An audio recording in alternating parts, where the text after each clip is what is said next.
হেই friends, তোমরা তো জানোই আমি কদিন আগে দীঘা গেছিলাম। সো তারই মিনি ব্লগ তোমাদের সঙ্গে শেয়ার করছি। সো দীঘা পৌঁছে দুপুরে ভালো করে ফ্রেশ হয়ে খাওয়া দাওয়া সেরে একটা টানা ঘুম দিয়ে দিলাম। মানে সেই কোন ভোরবেলা উঠেছিলাম, আর আমি এমনিতেই মর্নিং পার্সন নই, তো আমার জন্য খুবই ডিফিকাল্ট হয়ে যায়। এনিওয়ে বিকেলে প্ল্যান ছিল তাজপুর মারিন ড্রাইভে যাওয়া। সো তাড়াতাড়ি রেডি হতে শুরু করে দিলাম। সাজতে আমার টাইমটা একটু বেশিই লাগে।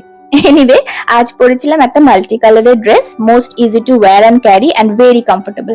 এখন আমার আউটফিটের ক্ষেত্রে এগুলোই প্রায়োরিটি। এত গরমে যে কি সাজবো বুঝতেই পারছিলাম না, ঘেমে নিয়ে সব সাজ খারাপ হয়ে যাওয়ার জোগাড়। বাট সাজতে তো হবেই, এত তোড়ঝোড় করে প্রিপেয়ার হয়ে গেছি, আর সাজবো না বললে হয়? এনিওয়ে সামহাও মেকআপটা ফিনিশ করলাম।